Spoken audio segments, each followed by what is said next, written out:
right, we are here. This is Let's Get to Know, the part of the show where we go out into the community, meet some people, ask them some questions, and we have a very exciting guest today. We have Dave from Frosty's Ice Cream. Let's get to know Dave. How are you doing, Dave? Good, good. How are you today? I am doing fantastic. Now, this is a really beautiful building. If we could just take a look at this.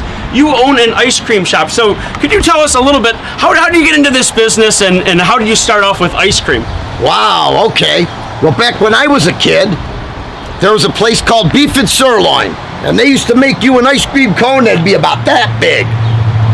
So one day I just decided to quit my job and open up Frosty's.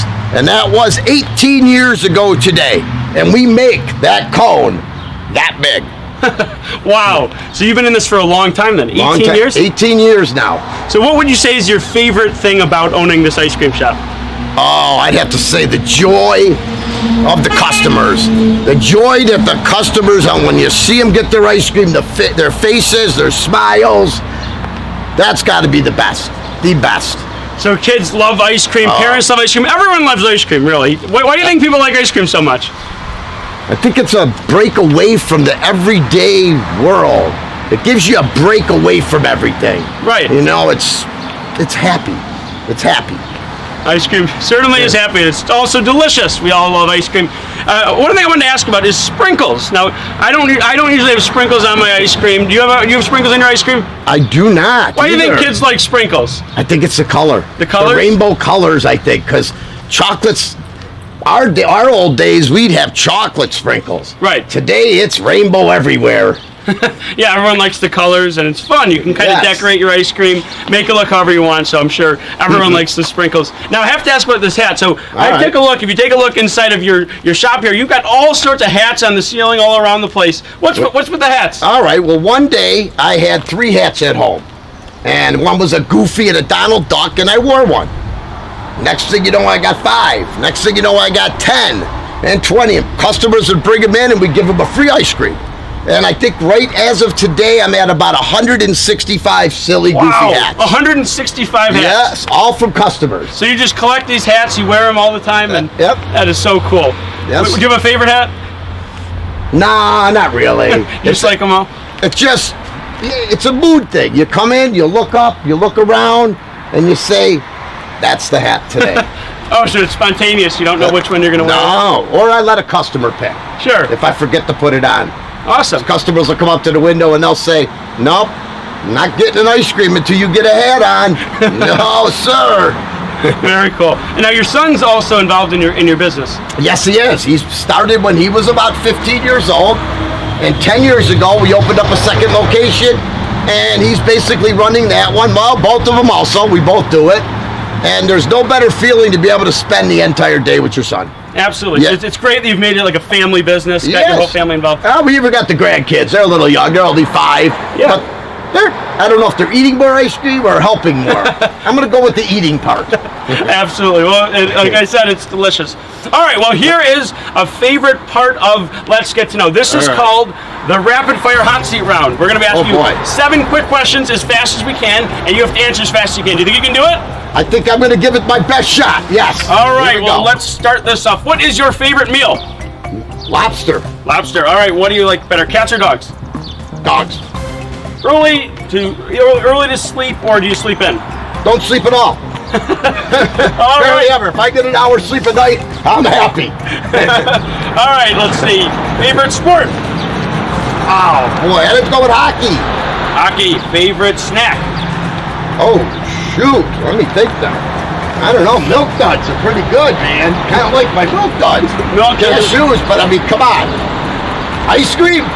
Does it get better than that? No, it does not. All right, let's see. Pizza or tacos? Pizza. And the beach or the mountains? Oh, beach all the way. Walk the beach for ever miles, the beach. Last question. What is something about you that people don't know? Oh, boy. I don't know that one. Stumped on this one. Just something you know. I'm a pretty open book. I'm pretty much out there. So there's nothing that people don't know about you. I'm an open, honest guy. I'm an open book. All right. Well, that's fair enough.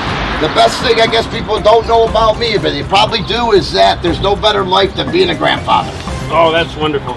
All right, well, thank you so much, Dave. It was Thank great. I you. feel like we really know you now. It was awesome. A virtual handshake here. We're keeping our social distance. Well, thank you so much, Dave. It was great to meet with you, and we look forward to having an ice cream come here at Frosty's. This is fantastic. All right, well, thank you so much. We'll be back next week with another Let's Get to Know. And now it's time for... The Joke of the Week.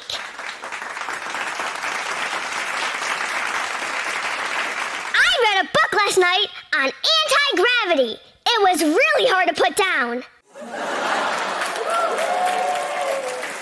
All gravity jokes.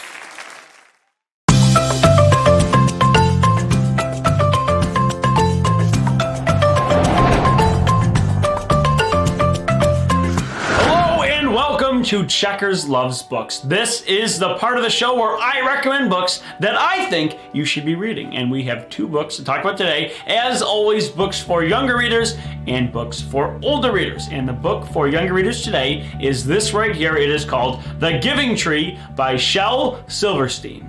Now this book is about a tree and a little boy, and the tree is always wanting to help the little boy and make the little boy feel better and give the little boy things that he needs. And if we think about it, trees are giving us a lot of important things. You know, trees give us leaves, they have wood on them, and some trees even have fruits on them, like apple trees, there's peach trees, all sorts of trees across the world that we use for things. And that's really interesting, but when you're thinking about this book, it's telling the story of this little boy growing up and getting older, and as he's getting older, that tree is always helping him out. And by the way, trees also are giving us oxygen. They're one of the plants that give us oxygen, so they are so important to our lives. And it's really interesting seeing this boy grow up and live with this tree and learn from the tree, and you even see him get older at the end of the story. So I'm not going to tell you everything that happens, but it's a really nice story. It's really a wonderful tale about this boy growing up and having this relationship and this friendship with the tree. Now, one of the things I like about this book is the illustrations. Now, unlike some of the books I've talked about that have a lot of colors and they're really beautiful to look at, this book has very simple artwork. As you can see here, there's just kind of lines on paper. There's a little bit here, but not too much. It's pretty simple. It's pretty well put together and not much to it. And that is sometimes a good thing. Sometimes it's really easy to focus on one or two things that are happening on the page rather than having so much going on and so many colors and things to look at that you can get distracted from the point. This book has a great message to it. So this is actually one of those books that it's really nice that it's very simplistic in its illustrations. And just because they're simplistic doesn't mean they're not really fun to look at. They are really nicely drawn pictures that you'll enjoy throughout the book while you're either reading the book by yourself or having your moms and dads read the book to you. So we have The Giving Tree for the younger readers. I think you're going to definitely love this book. But for the older readers, we have this book right here, which is Encyclopedia Brown, the series. So Encyclopedia Brown, a series of books, not just one book, but there's a whole bunch of them. And now it's about a boy named Encyclopedia Brown. His real name is Leroy, but everybody calls him Encyclopedia because he knows so much, he's so smart, and he's one of those detectives. He's researching and he's finding clues and solving mysteries. He actually has his own company that he starts, even though he's just a kid. He's got a friend named Sally Kimball, who's kind of his friend, and also somebody who is his business partner on his detective company. Now his dad is a police officer, that's Chief Brown, Chief of Police. And Encyclopedia Brown is even solving some of his father's cases. He's working with his mom sometimes, and he's working against a group called the Tigers, and they're kind of bullies in the school, and he's got to go up against them. They're the antagonists, and you'll see them in a lot of books throughout the series. And they live in a town called Idaville. Now, it is a series, but it's self-contained, and that means you don't have to read the whole series. Remember I talked about the Harry Potter books on Checkers Loves Books, and those books, you kind of want to read all of them. You know, you might be lost if you're reading book 6, but in this series is kind of, you can read one book, you can read a different book, and they're very contained. They're their own story. So don't worry about reading all the books or starting at the first one. You can read these books. They have 10 mini mysteries in every book, and each one of those is also self-contained, which is great. Now, if you like how one mystery is going, you can keep reading through, read this book, read the whole series, and you'll really love doing that. And this is another thing I like about these mystery books, is that as the reader, you can try to solve these mysteries as you're reading them, right? So you see some of the clues as they're given to you, hear some things, how they're going, and you want to figure out why this is happening, who's behind this, who's doing this. And sometimes you'll be right, sometimes you won't be right. But that is the best part, when the book can even sometimes surprise you. Now, this book series started being published all the way back in 1963, and they were writing these books all the way up till 2012. So a long history and a whole bunch of books, but we have the Encyclopedia Brown books for the older readers. Definitely check these out. And don't forget, younger readers, we have The Giving Tree. So we've got two great books to talk about for the younger readers and the older readers. Check these books out and check out more books at the library. We will see you next time here on Checkers Loves Books.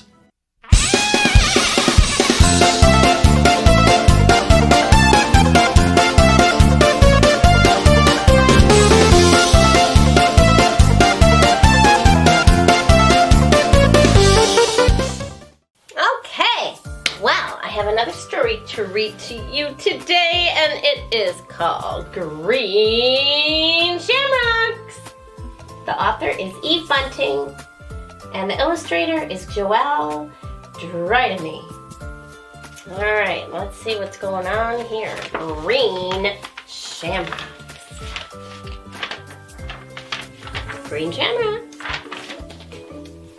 Rabbit marked the last day of February on his calendar. Tomorrow would be March. Soon it would be St. Patrick's Day. Rabbit had a packet of shamrock seeds. I will grow my own shamrocks for the special day, he said. I can wear them to the St. Patrick's Day parade. What can I grow them in? Rabbit went looking. Oh boy. He found a yellow pot under a tree. This will be perfect, he said. He rolled the pot all the way home. That is something I've never done. I've never planted shamrock seeds. He filled it with earth. Earth. That's another word for dirt. And sowed his shamrock seeds. So the word sowed means plant the seeds. So he put the seeds into the dirt, into the soil. He clapped his paws and smiled. They will be ready in good time for St. Patrick's Day, he said. And sometimes when you plant things, you can put a little stick with a picture of what you planted, so you know what's going to come out of the ground there. Each day he watered his shamrocks. La, la. He moved the pot to make sure they got sun and shade. Oh look, he planted some other things too. Some carrots, some radishes. And the little seedlings grew stronger. Oh, they're starting to come up. Soon the green leaves spread across the yellow pot. The shamrocks were ready. Rabbit clapped his paws and smiled. Tomorrow is St. Patrick's Day. I will make a shamrock chain. It will be perfect. He went to bed and dreamed of the parade. Look at his stuffed animal. It's a little stuffed carrot. But when he got up in the morning, his yellow pot of green shamrocks was gone. Oh no, he moaned. Did you take my yellow pot of green shamrocks? He asked Squirrel. No, Squirrel said. Try Woodchuck. I saw him come out of his burrow this morning. I wonder who would have taken it. Woodchuck, did you take my yellow pot of green shamrocks? I need them for the parade. No, Woodchuck said. Try Goat. Goat eats everything. He probably ate your yellow pot of green shamrocks. I hope not. Goats do. They eat everything. Oh no! Rabbit closed his eyes. He ran fast to Goat's house. Oh no! Goat Did you? Oh, that's one of our popcorn words, huh? Y-O-U, you. Did you take my yellow pot of green shamrocks? No, Goat said. I have a yellow pot of green shamrocks, but they are mine. A big wind came last night. The wind gave them to me. He blew them in my open door. Looks like his pot of shamrocks just blew over to Goat's house. Now Goat says they're his. Oh dear, how are they ever going to solve this problem? Rabbit peeked in Goat's open door, and there was a yellow pot of green shamrocks on Goat's table, and a plate, and a fork, and a knife. Oh no! Rabbit groaned. You were going to eat my shamrocks! Indeed no, Goat said. I do not like a green salad for breakfast. I am having this nice tin can and this chewy rubber ball. Would you care to join me? Goats eat a lot of crazy things. Tin cans and a rubber ball? Oh dear. Thanks, Rabbit said, but all I want are my green shamrocks. They are mine. I grew them all spring. But how can I give away a gift? I know. I will give you the shamrocks. All I want is the yellow pot. Goat pulled the green shamrocks from the yellow pot and handed them to Rabbit. Do you think that's going to work out? Rabbit wanted to make a chain with the shamrocks. Oh, thank you, Rabbit said. I plan to wear the shamrocks to the parade. And I plan to wear the yellow pot, Goat said. Oh, and there's a picture of what he's thinking in his head. And he wants to wear that pot on his head like a hat. Really? Rabbit clapped his paws. We can go together! Rabbit sat at Goat's table and made a shamrock chain. See, he strung them all together, kind of like my shamrocks are strung together. And then he hung it around his neck. And Goat perched the yellow pot on his head. They linked arms and set off. The parade was just starting. There were bands and marchers and balloons. There was a rabbit wearing a green shamrock chain. And a goat wearing a yellow pot on his head.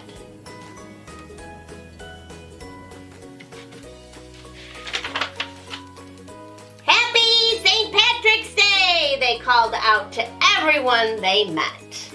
Happy St. Patrick's Day to Y-O-U, you. Wow.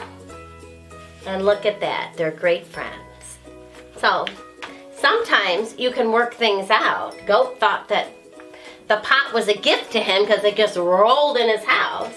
And poor Rabbit had worked hard to grow the seeds, but they ended up working out their problem, which is all that matters, right? So they both were happy. Oh, all right, so that is green shamrock.